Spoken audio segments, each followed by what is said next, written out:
Hello everyone, welcome back to Command Wolf Gaming. I'm CWG, and welcome to, well, my channel.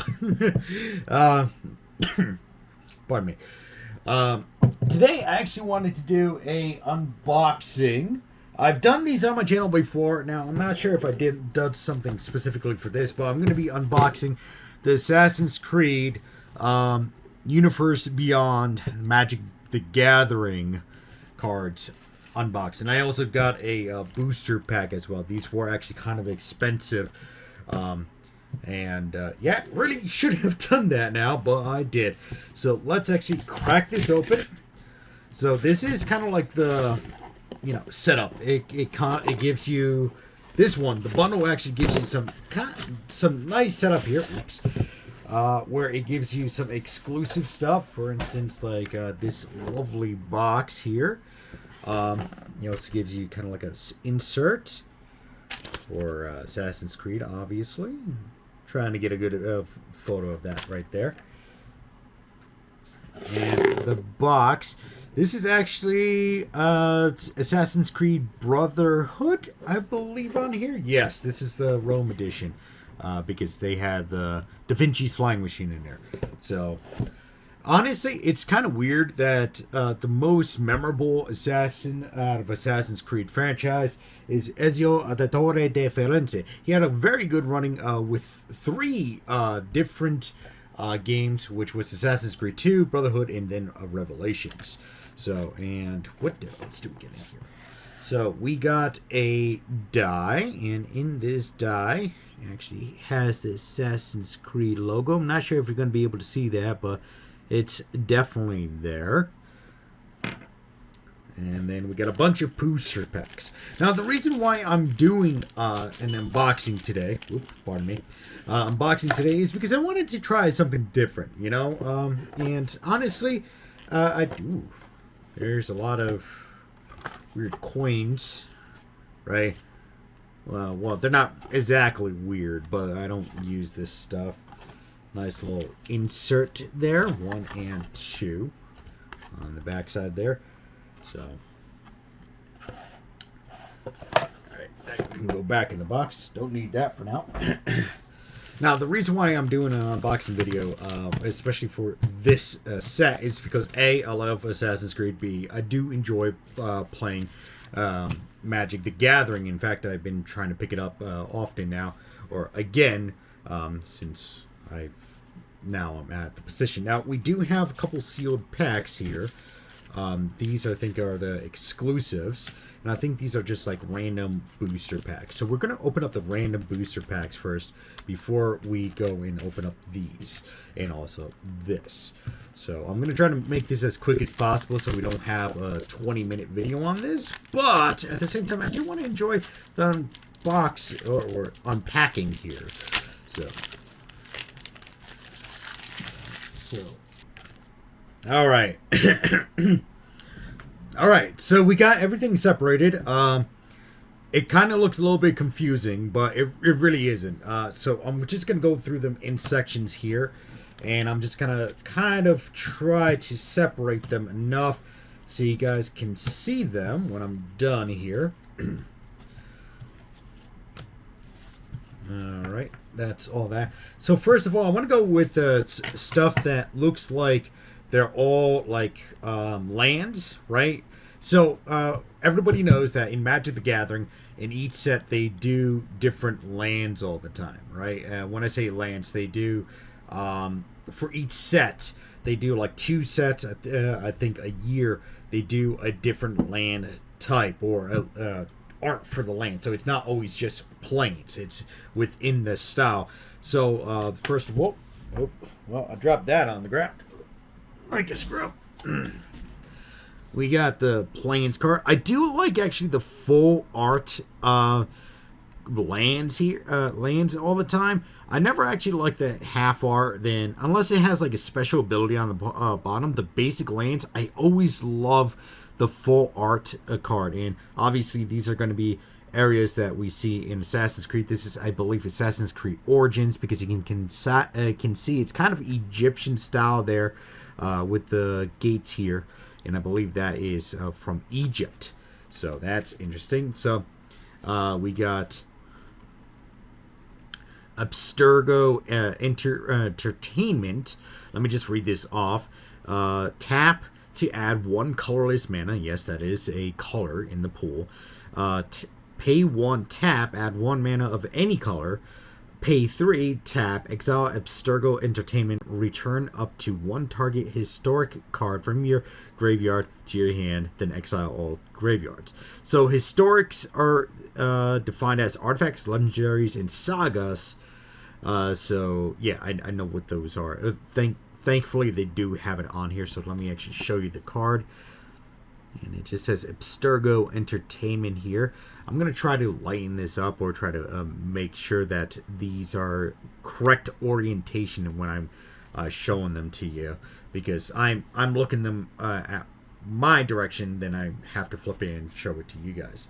So we got another basic land card. I'm just going to put these in kind of like dedicated piles, so we know that, you know, this is white, this is a legendary land. It's well, I don't know if there's an exact word for this. I usually just call it a utility land. I call it a utility land because it does multiple things. It's Abstergo Entertainment. Now we got a forest. That looks like it's from Assassin's Creed Valhalla. As you can see there. You can kind of see the assassin right there in the background there. I might end up zooming in on here so you guys can see, and kind of try to lighten this as well. And it looks like it is I forget. It's not Ezio. Oh my god, I completely forgot the guy's name. Let me look it up. Assassin's Creed Valhalla protagonist. I know it starts with an E. Ivor. I knew it was Ivor. Jesus, why didn't it sound right in my head? Okay, so this is a swamp card, and it looks like it's from Assassin's Creed Syndicate. Actually, one of my favorite series, Syndicate. And as you can see there, it's like the industrial area in England. And it's, again, I love the full art cards. And you can see, Jacob and Evie Fry are there, right there. I think on all of these you can probably see one, except for this one. Oh yeah, no, he's on here. Right down there. Right down there. You can kind of see him. Go figure. That's actually pretty neat. I do enjoy that. Yes, another favorite of mine right here. A Black Flag, right there. There's our assassin buddy there. So nice blue land. Again, love that they actually did it. I actually was trying to make Assassin's Creed cards for the longest of times. Well, not for a long time, about a month, and I never could do it. But so I'm happy that this set actually came out. Okay, so we got another plains, another swamp, another island, and a nurturing pet land. But these are different styles. So this one actually has the original assassin Altier right there, and as you can see, he is overlooking might be Jerusalem. I'm gonna say it's Jerusalem. Could be wrong. Somebody correct me in the comments. So that's another basic plains. We got a swamp. This is Aveline from Assassin's Creed, not Liberations. God, it was the PlayStation exclusive. I'm sorry. I love Assassin's Creed, but I do forget the names sometimes. Assassin's Creed.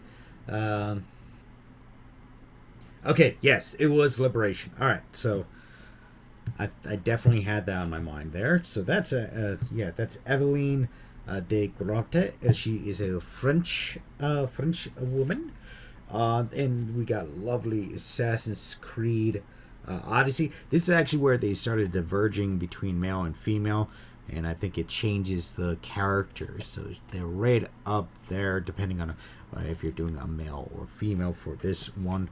I played as the female. I can't remember honestly, the games are starting to squish together for me, so I'm kind of losing focus on who everybody is and which game it is. All right, so we got this. This is a multi-land, or what I call multi-land. It's a nurturing peatland. It's a pay 1 life, add a swamp or a forest, or you pay once and then sacrifice nurturing peatland and draw a card. It's honestly, I don't use a lot of swamp, so it is a cool art style. I do like the art on here, and it's edge to edge. That's another thing too. When they do edge to edge with the art, love it all the time. But unfortunately, I don't think I'm going to use that. I'm probably going to use everything except for the swamp stuff. So, well, I guess it also depends on what I'm building at that time. So, let me just stack these up and put them away. Now, I'm going to start from the bottom over here. So, we're going to start with the white cards. So, the first card we have here, which is actually surprising, I got a couple of them. Yeah, I got a couple of them. So the first card I have here is called Haystack. It's actually an artifact card. Now, artifacts are usually pieces of equipment or items that are kind of like cars or equipments that you attach to creatures or stuff like that. What's it? Haystack. So I got 3 here, and one of them is a hollow, as you can see there, shiny. And this is a white card, and it says pay 2, and target creature you control phases out. And then it says treat it and anything attached to it as though they don't exist until your next turn. It's actually pretty cool. I would actually put this into my one deck that I have, which is Rafiq of the Many, because he has a lot of artifacts and equipment. And obviously, I actually got 3 instances of this. And I think in regular format, you can use up to 3 of the same card, 3 or 4. Somebody correct me if I'm wrong on that one. So that is awesome. So we got another artifact equipment here. That's also a white plains. And it's a hook blade. Actually, one of my favorite weapons that I used during Syndicate. When hook blade enters the battlefield, attach it to target creature you control. Equipped creature gets +1/+0. As long as it's your turn, equipped creature has flying. Equip 2. So I gotta pay 2 extra. So that would be total 4 if I wanted to use. I am definitely gonna want to use that. All right, so I'm gonna put these off to the side here because those are definitely I'm gonna use. Obviously, I can't use it. I play a lot of commanders, so there's only 1 card per name in the commander decks. Wait, did I show you guys this hook blade? There you go. I think the hook blade actually showed up in Renaissance too. Yeah, I think it was either Brother. Yeah, I think it's Brotherhood or Renaissance or. That he originally showed up in. I think he also no. Syndicate had something different. This is a nice enchantment. So this is a white mana card. It says pay 0, remove target attacking creature you control from combat and untap it. If you activate during end of combat, the creature will untap after it deals combat damage. This is actually pretty good right there. This is actually a quick, nice enchantment you can keep on the field. Costs exactly 1. It stays on the field. Then you activate it for 0. That is a broken card if I ever seen one. Definitely gonna go into one of my decks. So this is actually an old one. Path to Exile. I've actually had these cards in different formats. A lot of times when they come out with the new formats that they come up with in Magic the Gathering, they just reprint it with a new art style. And this one is just exile a target creature. Its controller may search the library for a basic land card, put that card onto the battlefield tab, and shuffle. So I'm probably not going to use this one specifically, but I will certainly put it here. And that is adorable. Let me actually show you guys. That is adorable. She's holding her spear and she has been cast out. That is heartbreaking to say the least. So this one is an interesting card. Yeah, this is a saga. So saga is actually a incremental ability where you play the card and it actually goes one level at a time. So 1, 2, 3, 4 per turn, and usually the third turn is either it turns into something or something else happens. So as this saga enters in, after you draw a step, add a lower counter sacrifice after 3. So basically, this one is actually popping this after 3, unless somebody breaks it, and it's an enchantment. You and target opponent each draw 2 cards. That's level 1 for lore. Level 2, exile target artifact and an opponent controls. Level 3. Each player chooses 3 non-land permanents they control. Destroy all other non-land permanents. This is actually pretty cool. I do love the design on here. If you guys don't know the lore, they actually heavily hint that all the old gods, the Egyptian, the Greeks, and the Norse, are actually ancient beings with advanced civilization, and that's why we have these things called apples and devices that kind of like control things and destroy things with just like a blink of the eye, or because of these ancient civilizations. So this is actually nice. I actually really like this holo on here and how it's designed. Pretty interesting. I don't think I would use this. Maybe I can find an application in a different deck, but I definitely most likely not going to use it. Alright, so we're going on to the swamp one. So we got, let's see here. I'm just going to go flip through these real quick and see if I can put a couple of these together to kind of squash these together. So, right off the top, I got 4 Phantom Blade. So Phantom Blade is a swamp card, which is a black card, and it's an artifact equipment. It says when Phantom Blade enters the battlefield, attach it to up to 1 target creature you control, destroy up to 1 other target creature. Equipped creature gets +1/+1 and has menace, equipped for 2. So, but this is a 5 cost swamp card. When it enters the battlefield, attach to up to 1 target creature you control, destroy up to 1 other target creature. But this is an instant destroy. It automatically enters the battlefield. You attach it up to 1. So it automatically, okay, so it destroys it, automatically attaches, and it gets +1 in menace. Okay, yeah, so this is a heavy cost equipment, right? But it does so much in 1 turn. And I actually got 2 holos and 2 plain out of this batch. But something I would want to use with the Rafiq, but it's a swamp, can't use it. So this one is actually a lower cost one. It's called Hemlock Vial. It's another artifact, and it says when Hemlock Vial enters the battlefield, you draw a card and you lose 1 life. Then you can sacrifice it and pay 1 mana. In this case, it's 1 swamp. Sacrifice Hemlock Vial. Each equipped creature and equipment you control gains Death Touch until end of turn. So basically, this is a one-off equipment. Each equipped. So yeah, because you can only use this ability once, and it's gone. Which is equipped creature controls gains, and that's kind of instant speed. You still gotta tap it. That's the thing.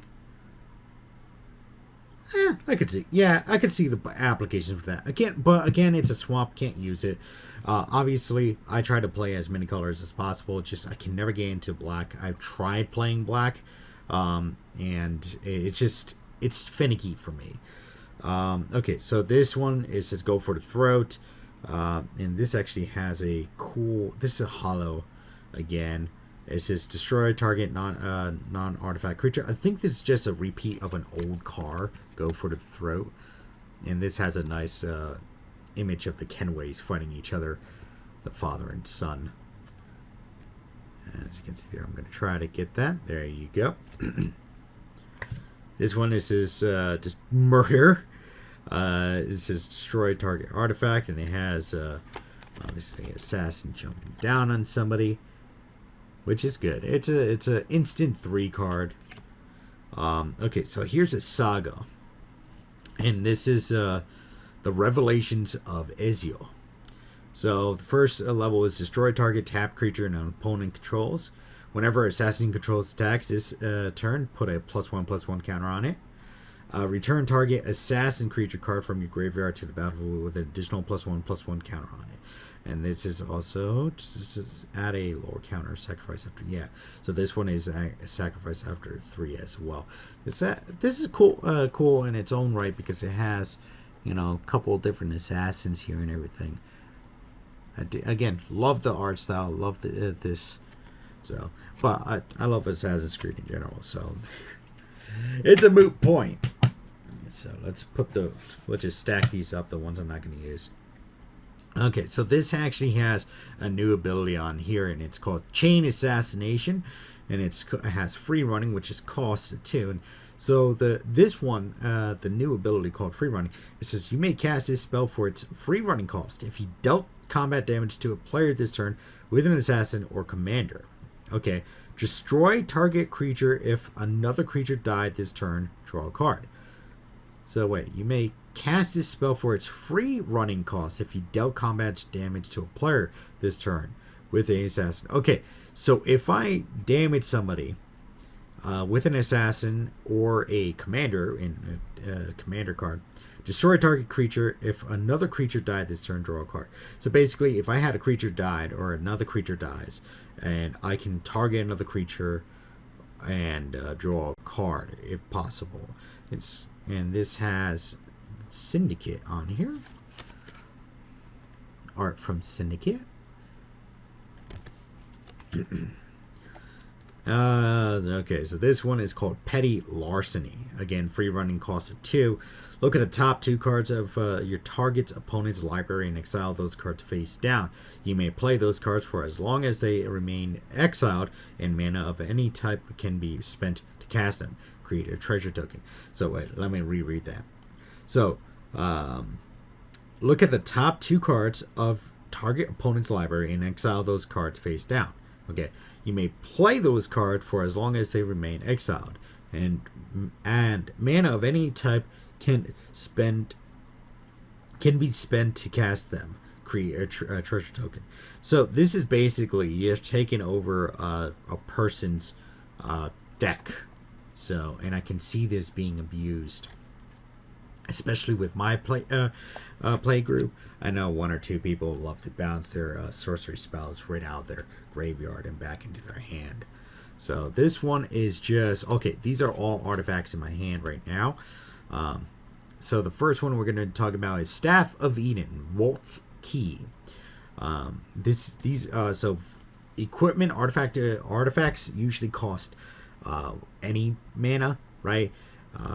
There's a difference between colorless mana and any mana, and these are any mana. So Staff of Eden Vault's Key costs 6. When Staff of Eden Vault's Key enters the battlefield, put target legendary permanent card not named Staff of Eden's Vault Key from a graveyard onto the battlefield under your control. Draw a card for each permanent you control but don't own. Draw a card for each permanent. Ooh, that would be nice. I'm just going to put this off to the side, just saying, oh wait, I got to show you guys that. So basically, you can basically fetch something out of somebody's graveyard. If you can do it enough, you can draw an additional card. So you got to figure out how to bounce this off your field, back into your hand to play it again. I'm just going to put this as a maybe. Probably not so, but whatever. So this next one is called Adrestia. This is a legendary artifact vehicle. So vehicles are what you have to do is basically when you tap a creature, it has to equal the total cost of crew. Crew is dedicated to like 1, 2, 3, or 4. So if you have a 1/1 creature, right, and the crew is 1, you can use a 1/1 creature to crew it. If it's a crew of 3 and you have a 1/1 creature, you need another 2 points in order to crew that vehicle. And so this one is actually a special. It says Island Walk. This creature can't be blocked as long as the defending player controls an island. Whenever Adrestia attacks, if an assassin crewed it this turn, draw a card. Adrestia becomes an assassin in addition to other types until end of turn. And this is a 4/3. So basically, this is just a hunk of junk until you crew it. So, and then it becomes a assassin, which is fantastic. Yeah, so then this one is Smoke Bomb. Did I show? I gotta remember. I gotta keep showing you that. Yeah. This one is a Smoke Bomb with Flash 3, and it has Flash. All creatures have Shroud. Fantastic. At the beginning of your upkeep, sacrifice Smoke Bomb. When you do, target creature you control can't be blocked this turn. So, what Shroud? They can't be the targets of spells or abilities. It's, again, a one-off ability, right? But I guess if you can bounce it out of your graveyard, I can see the use for it. I don't think I have anything that would bounce equipment out of the graveyard or artifacts specifically, but so I'm going to put that off to the side. Now we're off to the red. Hold on, let me get some water.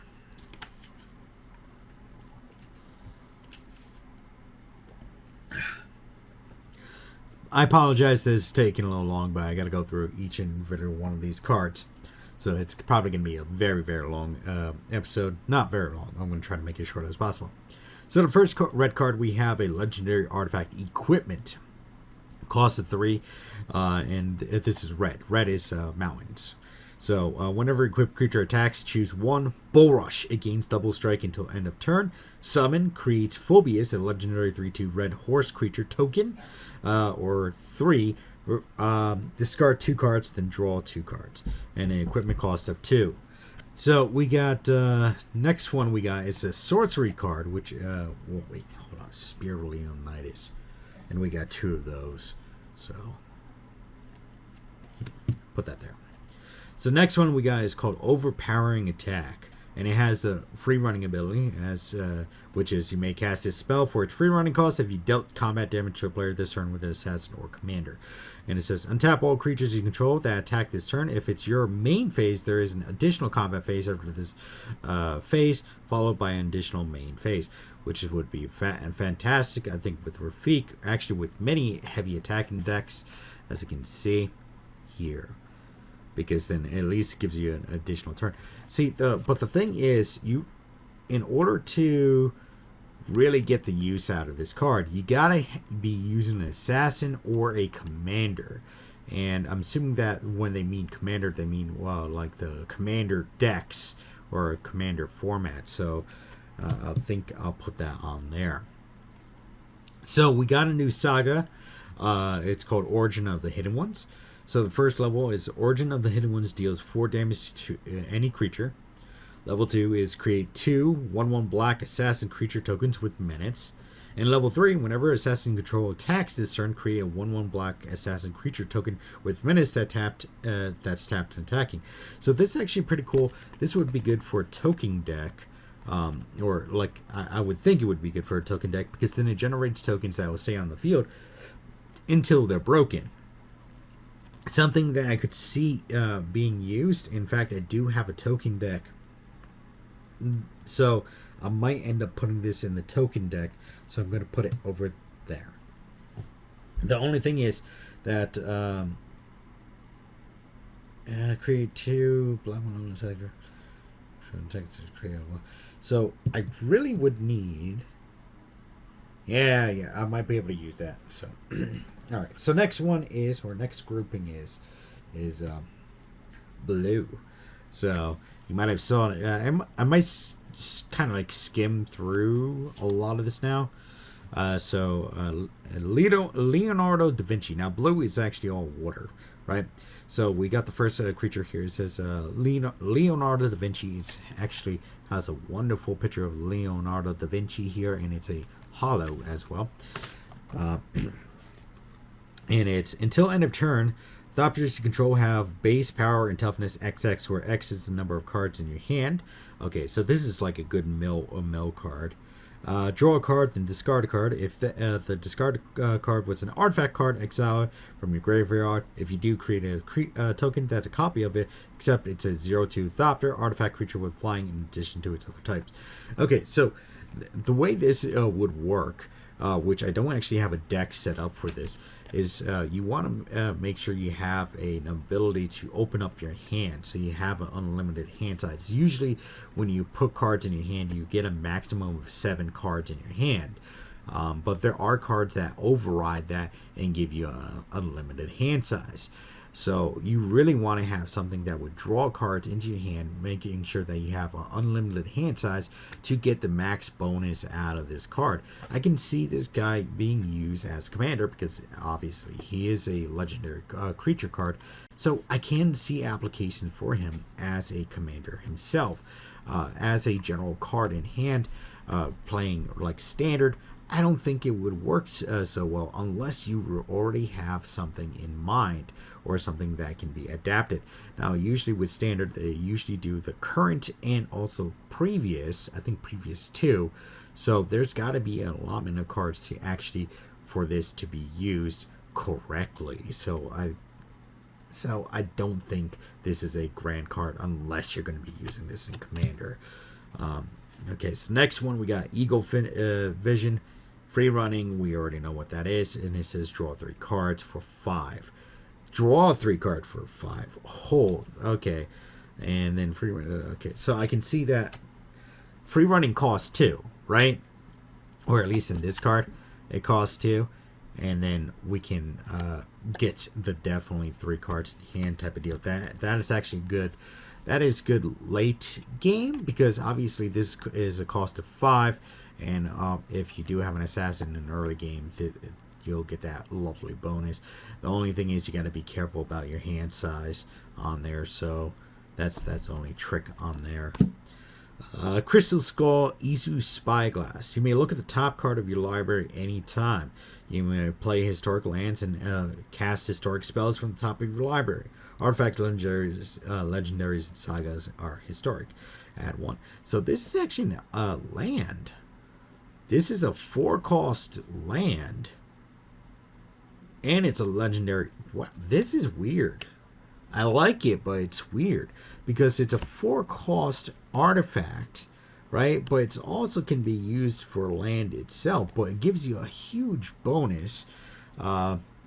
If it's just sitting there. So if you have a deck that has a lot of historic lands or historic spells, which are artifacts, legendaries, and sagas, you basically can play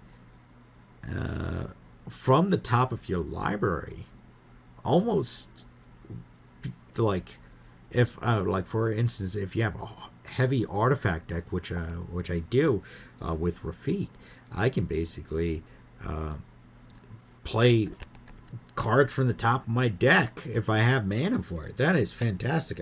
I'm thinking about my one deck, my overpowered deck, which is Rafiq. So, okay, so this one, it's an instant. It's escape detection. So this free running is a little different from the other ones. This because this one is for free running costs the damage to a player. So this one is depending on an assassin or commander. This one, it says return a blue creature you control to its owner's hand, and it says you may cast this spell for its. It has the same ability, and all I have to do is return a blue creature to my hand, and it says return a target creature to its owner's hand, draw a card. So basically, I get one ability two abilities out of 3-cost card. So I get to return a creature's card to an owner's hand, and I also got to draw a card. It's with a 3 cost. However, if I do do the free running cost, I do have to return one of my own cards to my hand as long as it's blue, right? But I also get these 2 bonuses. This is great for early and late game because then you get to draw, and you can also really screw up somebody's game by returning a creature to their hand, especially if they have a lot of equipment or enchantments on there. So that's something that can really screw, and it's only a 3 cost. So that is actually, I think that's pretty nifty. 3 for a 2 ability, pretty much. You got to think of that, and it's instant as well. So you can instant speed that out onto the field. Definitely want to use that. Okay, so this one is a enchantment. This is called Coastal Piracy. Whenever a creature you control deals combat damage to an opponent, you may draw a card. This is actually great if you have something that can actually hit consistently. And it is a 4 cost. It is a little bit heavy on there. Whenever a creature you control deals combat, so I'm assuming that this is for every single creature. So if you have a lot of creatures out on the battlefield, right, you can draw pretty much your hand back plus some, and then all you have to do is either play the cards or you gotta toss the cards, or if you have an unlimited hand, you can keep them in your hand. So that would actually go good with Leonardo da Vinci, honestly, now that I think about it, because he does get a huge bonus to Thopters on his card as long as you can pay for it, so depending on your hand size. So I can see these two being used in conjunction. Personally though, I think I would use it in Rafik just so I can replenish my hand, even though I typically only attack with one creature at a time to get the max bonus out of him. So let's see what the next grouping is. Okay, so we only have 2 greens out of the packs that I pulled. This is Palazzo Archers, and this has Reach. And then whenever a creature with flying attacks you or a planeswalker you control, a Palazzo Archer deals damage equal to its power to that creature. So this is actually kind of it's good and it's bad. I don't really like this card because it's not really giving you too much out of here. It's a 3-cost creature, right? And it's a 2/3 necessarily. If somebody's not playing a lot of flying creatures, the Reach is just, there's not much to it. You're just burning a 3 for a 2/3, you know. Yes, you can kind of get additional power out of equipment and everything, but if you're not playing against somebody with a heavy flying deck, well, then I'm just gonna say this is not a very good card, not a great card. Okay, so this one, I think we've actually had one of these before, called Hunter's Bow. When Hunter's Bow enters the battlefield, attach it to target creature you control. That creature deals damage equal to its power to up to 1 target creature you don't control. The equipped creature has Reach in Ward 2. Equip a 1. Now, I don't know what the ward effect is, so I'm going to have to look that up. So let me just show you guys real quick this card. Now, this is a 2-cost equipment, and it's automatically attaches, so that's actually not bad. Let me see what ward is. MTG ward rules. Okay.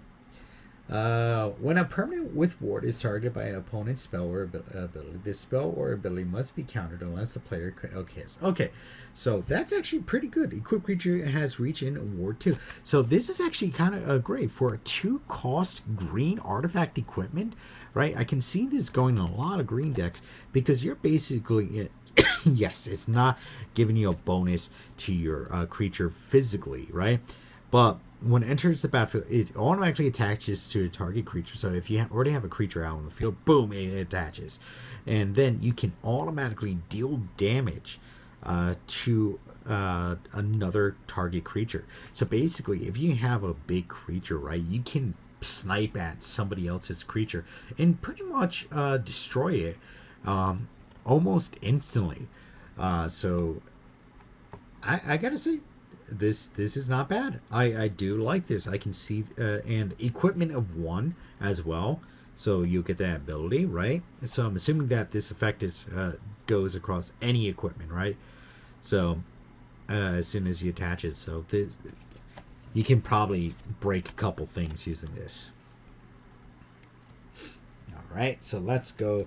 Now this is actually a lot of multicolor cards. This doesn't belong to any one group, so I just left this towards the end because there was a lot of these. Okay. So, first one is Abbaz Mir, He's a human assassin legendary creature. He's a white and a red. I'm gonna mangle these names. I do apologize. Whenever Abar's Mir or another non-token historic permanent enters the battlefield under your control, Abar Mir deals 1 damage to each opponent and gain 1 life. So this is actually, or another non-token historic permanent enters the battlefield under your control. So this would be good for a heavy artifact, not artifact, historic deck, which is, let me actually look that up again, which would be on one of the sagas. Oh, okay. So here we are. So historic means legendary super type, cards with the artifact type, and enchantments. So if you have an artifact heavy deck, enchantment deck, or legendary deck, you can pretty much do a lot of damage with this guy in a short amount of time. You deal 1 damage to each opponent and you gain 1 life. So it's not that bad, but you would need another Dante. Yeah, so you just gotta have something that repeatedly comes out. So if you have a lot of legendaries or a lot of artifacts or a lot of enchantments, oh wait, is any cards with 1? So wait, so card 3 card types, cards with legendary super type, cards with artifact type, and enchantments with saga subtypes. Okay, so legendary, artifacts, and saga. So if you have a deck with that, I can definitely see this going into that, because then as soon as you play an artifact, you gain 1 health and somebody else loses 1 health. Okay, so this one is another Abar Mir, another legendary human. Is it the same one? Look at this. I'm assuming this is more exclusive, this one, and not this one. This is more of a common, right? This is neat. This has a better design on here in comparison to this one. Same creature. I'll put that over there because I definitely want to use that one. Okay, so this one is called Adewale, Breaker of Chains. This is a blue and in swamp. When Adewale enters the battlefield, reveal the top 6 cards of your library. Put an assassin, pirate, or vehicle card from among them into your hand and rest on the bottom of your library in random order. Whenever a vehicle you control deals combat damage to a player, you may return Adewale from your graveyard to your hand. So this is a 4/1. Honestly, I don't think this would be too bad, especially if you have something that would pull cards. Whenever you can from among them, rest on the bottom of your. This is a good way to cycle your cards, right? So to pull cards, from the top of your deck, so you can get rid of. Let's say if you're pulling a lot of land, right? It'll give you the chance to take in, put it on the bottom of your deck. Whenever a vehicle you control deals combat, and this would be good if you have vehicles too. Vehicles is an archetype subtype of artifacts, right? So I could see case uses for this, but for me, I don't think so. So reconstruct history. Return up to 1 target artifact card, up to 1 target enchantment card, up to 1 target instant card, up to 1 target sorcery card, and up to 1 target planeswalker card from your graveyard to your hand. Exiled, reconstruct history. Animus initialize loading memory sequence. I love this card. I love this flavor font down here, right? Not a lot of cards get a flavor font, but this one, love it right down there. So, and just being able to get a artifact and just to get multiple cards for 4. Return up to 1 target artifact, target enchantment, target instant, and target sorcery, and a target planeswalker. Like getting all that back into your hand for a cost of 4, that is really not that bad, because you can basically fetch for stuff that got broken by an enemy at least once. But the heavy cost of 4, you're going to see this in the late game, or you would want to have this in the late game more specifically. Okay, Lydia Fryer. Lydia Fryer can't be blocked by creatures with power 3 or greater at the beginning of your end step. Surveil X, where X is the number of tapped assassins in control. Okay, so this is a weird combination of swamp and island, so which is black and blue. Basically, you can play black or blue in order to play her. And I can see the case used for this. At the beginning of X, where X is a number. I don't know what Surveil is, though. So let me look up those rules real quick. Okay, so Surveil is, or it's basically on this, is basically, it says you can look at the top number of cards of your library, then put some of, or all of them back on top of, or into your graveyard. So basically, you can go to the top of your deck, shift through them. If you, let's say, have 3, you can pull up 3, look at them, and then you can discard, or you can put them back in any order. Not that bad. I can see that as, you know, to get to better cards, you can start moving cards around.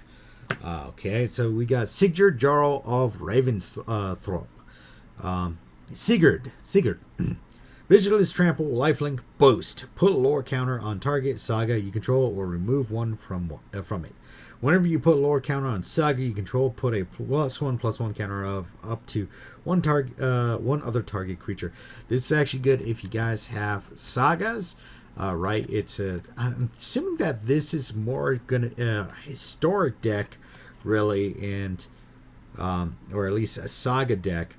And this is a white, a green, and a red, which is kind of like in my wheelhouse, but I don't know much about sagas. I'm going to have to take a look at them and kind of crack those open. I missed out on a bunch of them. Adewale, Breaker of Chains, we got another one of him. This is actually the nice art style for it, though. Nicer art style. Assassin's Trophy, which is a blue, black and a green. I am noticing that this is taking a bit of time. I do apologize. So I will rush through the rest of these, and then we'll do a separate episode for everything else, which we have a couple sealed packs and obviously this other booster. So this might end up in 2 episodes. I do apologize for that. So Assassin's Trophy, it's instant. Destroy a target permanent and an opponent controls. The controllers may search their library for a basic land card, put it onto the battlefield, then shuffle their shuffle. So this isn't that bad.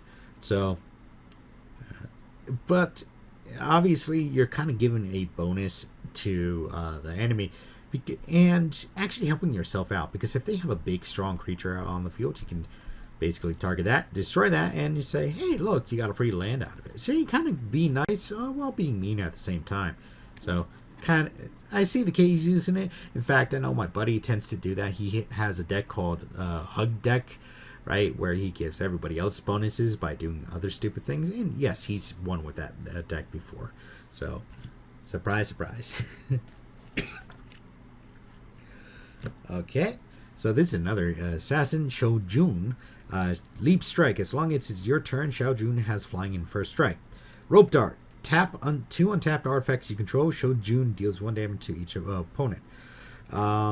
So this is a 3. This is a red and blue. This is not too bad. It does give you multiple abilities. It's a 3/3 for a 3/3, and it has 2 abilities. A Leap Strike, which gives you was it first strike and flying, and then also if you tap artifacts,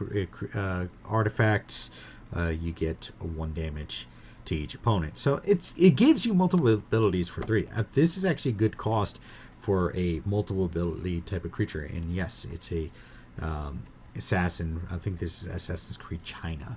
So yeah, and something I want to use. Okay, so we get another Adewale, Arno, Lydia, Basim, Adewale. We got a lot of Adewale. Oh, here we go. Okay. Trying to skim out all the ones that we've already seen before. Alright, so next one we got Shay Cormac. Legendary creature, human knight rogue. It's a white and black. Tap pay 1. Permanents your opponent's control lose hexproof, indestructible protection, shroud, and ward until end of turn. Whenever a creature an opponent controls becomes the target of a spell or ability you control, put a bounty counter on that creature. Whenever a creature with a bounty counter on it dies, put a 2/2 counters on Shay McCormick or Cormac. And control lose hex. That is a very powerful ability for 1. I tell you. Because you basically can go pay 2 and just pay 1 extra mana, and you're basically removing all the defensive abilities. Hexproof, indestructible, protection, shroud, and ward, all gone on your on the opponent's creatures, or well, it says your opponent's control lose. So basically, even artifacts and stuff, all gone. You control, put it, and then you can target with. Oh my! This is broken. This is so broken, and I don't even know what to say. I don't know what to say. I wish I played black because I would actually use him. But for 2 costs, you get like such a stupidly broken ability just for 1. So basically, you're paying 3 for ability that can instant speed. Just as long as you have mana, you can keep paying that. Oh, that is beautiful. Okay, so this one is Sean and Rebecca Agents Vigilance. When Sean and Rebecca Agents enters the battlefield, search your library hand in library for a card named the Animus and put it onto the battlefield, then shuffle. So if I don't have a card that's called the Animus, this is not worth it. Add colorless when you do, mill 2 cards. So basically you add a colorless color, which is gray. When you do, mill 2 cards. So it's a 4 cost for a 4/4 vigilance creature, unless you have a card called the Animus, and then it's basically a 4 cost fetch card with an ability to give you some colorless mana. But I guess in the commander format, it's good to mill your cards. Or if you have something that you can pull cards from the graveyard, I can see the case using that.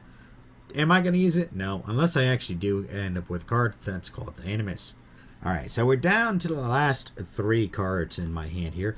So the first card is going to be Arno. Arno Dorian. He's from Assassin's Creed Unity! Dang it. So this is a 4-cost creature with black and a red.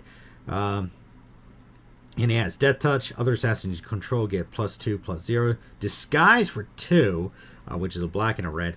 You may cast this card face down for 3 as a 2/2 creature with Ward 2. Turn it face up anytime to disguise. So it's kind of playing off the old Morph ability. Other than that, it's really a 4-cost creature for a death touch with a 3/3 and a static ability of 2/0. As long as you have other assassins, if that second ability doesn't, if you don't have other assassins, the other ability doesn't play into effect. So it's really a death touch 3/3 creature. I can see the case used for this, especially in this set with a lot of assassins, right? You'll get that second ability, and obviously it really helps out. But if you're using this in any other format and you don't have a lot of assassins, you're just going to pay 4 for a 3/3 and a death touch, and obviously a morph ability, which you can or cannot use. I actually never used a morph ability before, so this one, next one is a Basim Ibn Ishaq. I'm sorry, I mangled that. It's a blue and a black, and it's a legendary creature. Whenever you cast a historic spell, draw a card. Basim can't be blocked this turn. This ability triggers only once each turn. So basically, he gains. I want to say Island Walk, but it's not Island Walk. It's Wall Walk. Oh, God, I forget all the abilities. There's so many abilities in Magic the Gathering. It has an ability to walk through walls. That's what I'm trying to do, without hindrance. Whenever it deals combat damage to a player, put a +1/+1 counter on it. This is a nice ability. It's because it's a 2 cost for a 2 cost creature. Then, and it's obviously going to give you. It can't be. And it gives you a kind of like a shroud or not a hexproof. I keep wanting to use shroud or hexproof, but there is a specific ability that allows you to kind of like go off unhindered. So I can see the case using this, and it can get kind of ridiculously strong with a +1/+1 counter if you have abilities to actually double up those counters. Really can see the case use. Again, black and a blue. All right, so Bayek of Siwa. This is a red and a white double strike. As long as it's a legendary creature, as long as it's your turn, other historic creatures you control have double strike. Disguise for 3, and it's a 3/4. So you're paying for basically a very strong character here, because you're paying 5. I apologize, for a double strike creature, and anything that has a legendary prefix or an artifact or even a saga, saga, you're getting massive bonuses out of this. But you got to make sure you have a legendary prefix on there, and that's where kind of the crux of that issue comes up. But you do have this disguise ability, which is nice. You can kind of get them out onto the field real quick, then flip them over later. So I do love this art style. So I can definitely see me using him. So unfortunately, we did run out of time. I do want to show you guys some stuff right here. I think this is this. So this is a I guess token, right? A mysterious creature, right? You can cover a face down creature with this reminder. A face down creature that was cloaked or cast with the disguise has Ward 2. Whenever that creature becomes the target of a spell or ability, no opponent controls counter it unless that player does. So basically, this is kind of like a disguise. So I can see, obviously, if we use any of the assassins, we would want that. And this is just a human rogue. That's a 1/1. That's a new token. So unfortunately, what else did we get here? So we got a couple different art cards, and and we got that one as well. This one has a nice little signature on there, and there we go. And I think the rest of this is just kind of filler cards, just like how to play the game filler cards. Kind of garbage there. Oh, we got one more. There we go. So, and unfortunately, we did run out of time. I did want to actually open these. I'll probably do these in a separate episode. Or it looks like these are probably, this is probably mana, and this looks like some, can't really tell what it is, but it looks like it is additional creature cards, right, in this one. And we did not open this, so maybe I'll do this in a live stream so we can actually physically look at it live and talk about it. So unfortunately, that is the end of this episode for today. I do want to thank everyone for tuning in today, well, let me talk you guys through. Anyway, guys, I want to thank everyone for tuning in today here on Command Wolf Gaming. Hope they enjoyed the village. Did you guys know about 10% of you, that is right, about 10% of you are actually subscribed to the channel. So make sure to hit that big red subscribe button down below and hit that bell notification button to be notified on when I'm updating the channel, because I'll be trying to update the channel as often as possible.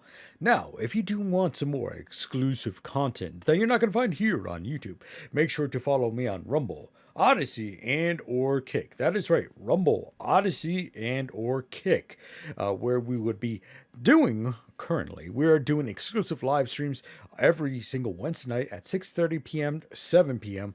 Eastern Standard time. That's 6:30 p.m., 7 p.m. Eastern Standard Time. That is every single week, and it's only going to be on Rumble, Odyssey, and or Kick. Now, if you do want to join the greater community and be notified on when I'm updating the channels, make sure to follow me in the Discord. I don't have a Discord link down below. In fact, you can find all the links down below for those who are interested. Now, last thing here, if you do want to help support the channel, make sure to take a look at our merchandise link. That's right, we do have a merchandise, and in that merchandise link, you're going to find long sleeve shirts, short sleeve shirts, baseball caps, and beanies. They all come in a variety of colors as well as sizes. I do purchase everything out of this store before I put it up in the store as a permanent fixture to make sure that it is very comfortable for those who are purchasing it. In fact, I'm wearing one of the t-shirts right now. If merchandise is not to your appeal, you can also leave a tip in the tip link down below. Now, I know on Rumble and Odyssey, they do have their own tipping system, so if you want to do it on there, that is fine as well. So, anywho, I want to thank everyone for tuning in today here on Command Wolf Gaming. As always, like, subscribe, and share. Spread the love. And I hope to see you next time here on Command Wolf Gaming. Bye-bye now!